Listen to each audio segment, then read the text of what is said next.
Hello दोस्तों, स्वागत है आपका एक और फिर से नई वीडियो में। आज हम क्लास 11 का जो हमारा चैप्टर है तीसरा, जिसका नाम है अपवाह तंत्र, इसी का हम पार्ट 3 करने वाले हैं। और इससे दो पार्ट मैंने बहुत ही अच्छी तरीके से आपको टॉपिक समझा दिए हैं। इस वीडियो में भी आपको मैं बहुत ही अच्छे से टॉपिक समझाने वाला हूँ। ठीक है, आपको इंडेक्स में जो टॉपिक दिख रहे हैं आपको, उन्हीं टॉपिक्स को आज हम कवर करने वाले हैं। ठीक है, इसके बाद इसकी एक और वीडियो आएगी, जिसके बाद ये पूरा चैप्टर हमारा खत्म हो जाएगा। और इसकी मैं एक प्लेलिस्ट बनाऊंगा। ठीक है, अपवाह तंत्र के नाम से, चैप्टर 3 ज्योग्राफी के नाम से। तो उस प्लेलिस्ट को अगर आप दोबारा देखना चाहो, विजिट करना चाहो, तो वहाँ से आप जो है मेरी वीडियोस को देख सकते हो। ठीक है, तो आइए इस वीडियो को स्टार्ट करते हैं जल्दी से। चैनल सब्सक्राइब नहीं किया अभी तक तो जल्दी से कर लो। ज़्यादा टाइम मत लगाओ, ज़्यादा सोचो मत, क्योंकि यहाँ पे आपको ज्योग्राफी रिलेटेड वीडियो मिलेंगी, क्लास 11, क्लास 12। ठीक है, और कोई भी डाउट हो, किसी भी स्पेसिफिक, किसी भी स्पेशल टॉपिक पे आपको अगर वीडियो चाहिए ज्योग्राफी से रिलेटेड, तो आप जो है उसके लिए भी मुझे कमेंट कर सकते हैं। ठीक है, मैं एक स्पेसिफिक टॉपिक पर वीडियो भी बना दूंगा। ठीक है, तो चलिए बिना टाइम वेस्ट के इस वीडियो को शुरू करते हैं। पहला टॉपिक, जैसे कि आपको पता ही है, पहला टॉपिक हमारे पास है प्रायद्वीपीय अपवाह तंत्र।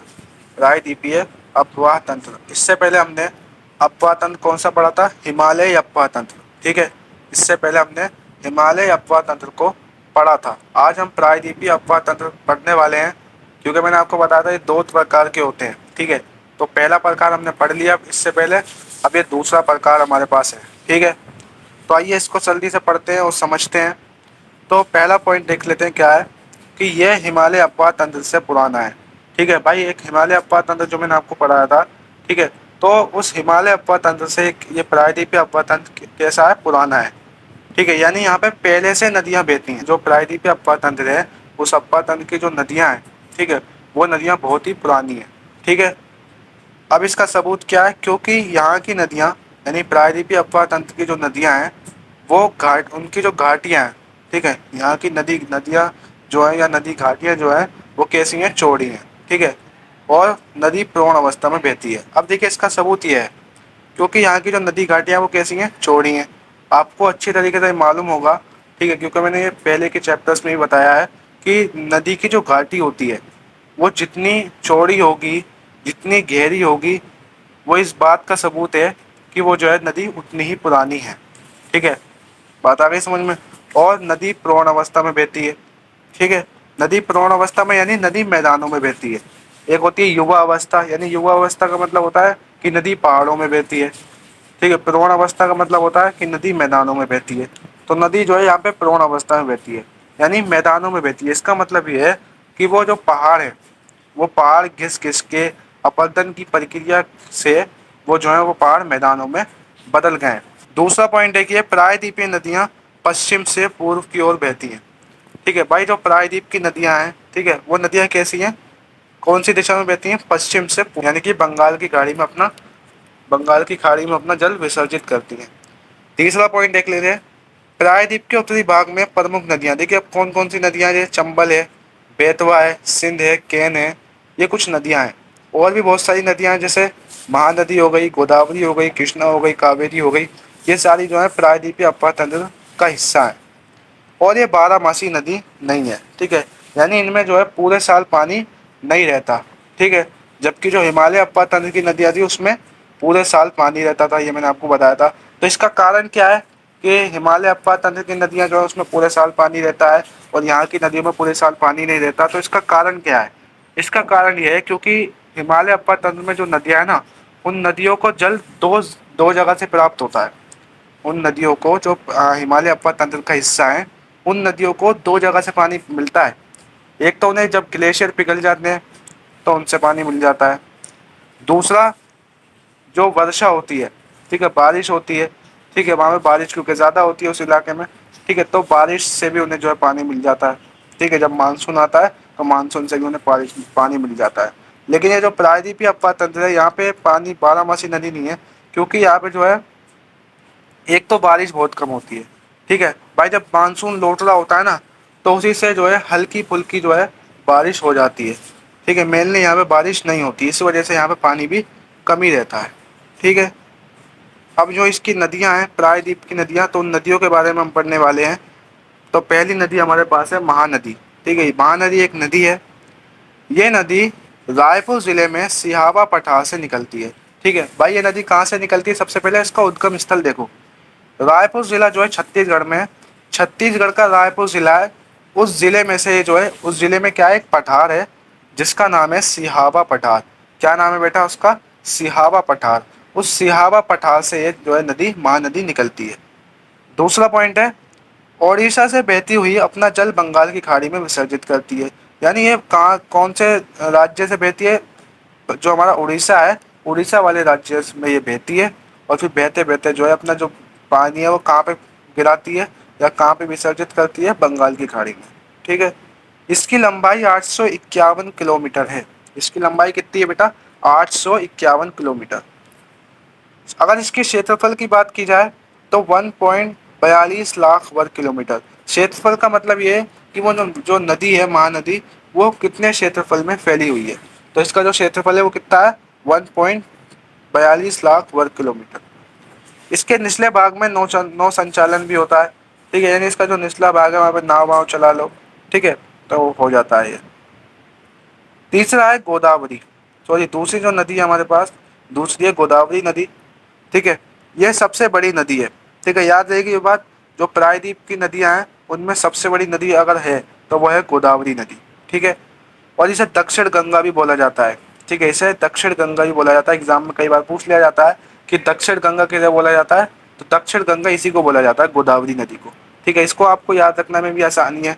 ठीक है, क्योंकि ये दक्षिण में है, गोदावरी नदी दक्षिण में ही तो है भारत के, इसलिए इसको दक्षिण गंगा बोला जाता है कई बार। दूसरा पॉइंट है, ये जो है नासिक जिले से निकलती है। कहाँ से निकलती है बेटा? ये जो है नासिक जिले से निकलती है। और ये जो नासिक जिला है ये जो है महाराष्ट्र में है। ठीक है, महाराष्ट्र में ये नासिक जिला। ठीक है, ये जो है महाराष्ट्र में है और बंगाल की खाड़ी में गिरती है। ठीक है, और ये जो गोदावरी नदी है, महानदी की तरह ये भी अपना जल जो है बंगाल की खाड़ी में विसर्जित करती है।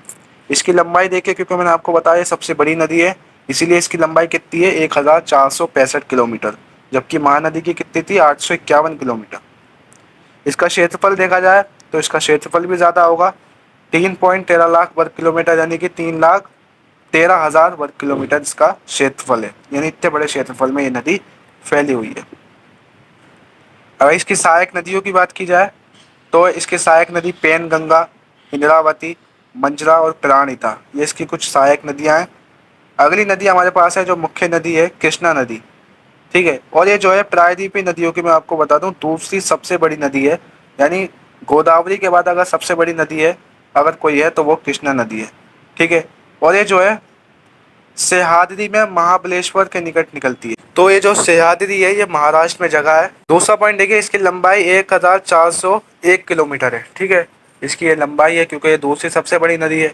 इसकी सहायक नदियाँ कौन सी है? जैसे कोयना, भीमा, ठीक है, और आपका तुंगभद्रा। नेक्स्ट नदी हमारे पास है कावेरी नदी। तो जो कावेरी नदी है ये कर्नाटक का एक ज़िला है जिसका नाम है कोगाडू ज़िला। उस कोगाडू ज़िले में क्या है, एक ब्रह्मगिरी पहाड़ियाँ हैं। ठीक है, उन ब्रह्मगिरी पहाड़ियों से ये कावेरी नदी निकलती है। ध्यान देने वाली बात यह भी है कि ये जो ब्रह्मगिरी पहाड़ियाँ हैं इनकी ऊंचाई कितनी है? 13,1314 मीटर। ठीक है, कावेरी नदी की लंबाई अगर देखी जाए तो इसकी लंबाई कितनी है? 800 किलोमीटर। ठीक है, क्षेत्रफल अगर देखा जाए यानी इनने कितने एरिया को कवर कर रखा है, तो 81,155 वर्ग किलोमीटर। इसकी कुछ सहायक नदियां भी दे रखी है जैसे अमरावती, भवानी, काबिनी, ये इनकी जो है सहायक नदियों के नाम है कावेरी नदी के। ठीक है, और नदियां देख लेते हैं। मुख्य नर्मदा नदी। ठीक है, तो ये भी प्रायद्वीप नदी की बहुत मुख्य नदी है। ये कहाँ से निकलती है? ये अमरकंटक पठार की लगभग 1,057 मीटर की ऊंचाई से निकलती है। ठीक है, अमरकंटक आपको पता होगा कहाँ पर है। अमर पठार जो है हमारा मध्य प्रदेश में है और इस अमरकंटक पठार से जो है नर्मदा नदी निकलती है। ठीक है, सरदार सरोवर परियोजना इसी नदी पर बनाई गई है। ठीक है भाई, एक परियोजना है, एक प्रोजेक्ट है जिसका नाम है सरदार सरोवर। उस सरदार सरोवर का जो प्रोजेक्ट है वो इसी नदी पर बनाया गया है। अगली नदी हमारे पास है तापी नदी। ठीक है, ये भी जो है मध्य प्रदेश से ही निकलती है और कौन से ज़िले से? ज़िले का नाम है बैतूल ज़िला। और इस बैतूल ज़िले में एक नगर है मुल्ताई नगर, उस मुल्ताई नगर से तापी नदी निकलती है। इसकी लंबाई 724 किलोमीटर है। क्षेत्रफल, क्योंकि इसकी लंबाई कम है इसलिए इसका क्षेत्रफल भी कम होगा। इसका क्षेत्रफल है 65,145 वर्ग किलोमीटर। अगली नदी जो हमारी लूनी नदी है, बहुत ही इंपॉर्टेंट नदी है ये। ठीक है, ये राजस्थान की महत्वपूर्ण नदी है। ठीक है, यानी ये नदी जो है कहाँ पे है, राजस्थान की नदी है।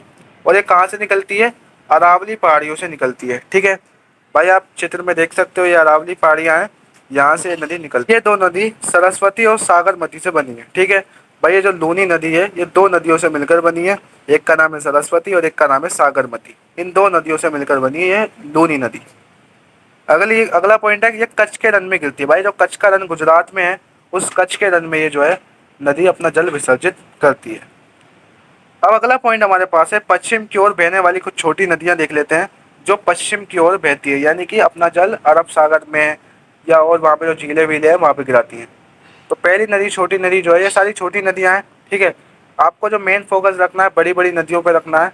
छोटी नदियों को भी एक बार आप झलक मार लें थोड़ी सी। ठीक है, आपको एक बार बस नज़र में रखना है इन छोटी नदियों को। पश्चिम की ओर बहने वाली कौन कौन सी नदियाँ, जैसे पहली है शैतरूनीजी, ये नदी का नाम है। ये नदी जो है अमरावली जिला है, ठीक है, उसमें ढलकावा ढलकावा से ही निकलती है। भद्रा नदी जो है राजकोट जिले से निकलती है।